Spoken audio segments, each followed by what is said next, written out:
Bagoazen hartza egitera. Bi hartu eta hementxe jarriko ditugu.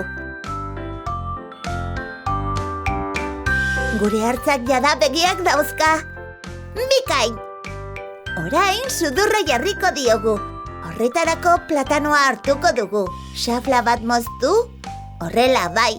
Eta borobiltxo hau begien azpian jarriko dugu.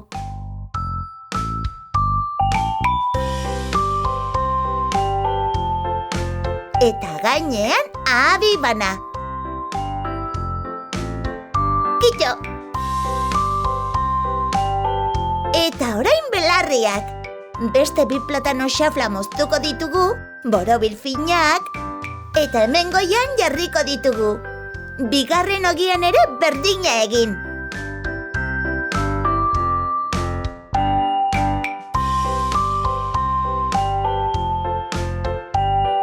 Osondo.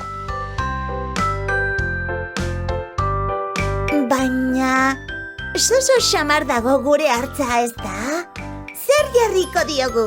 Xingola bat, ala begizta bat?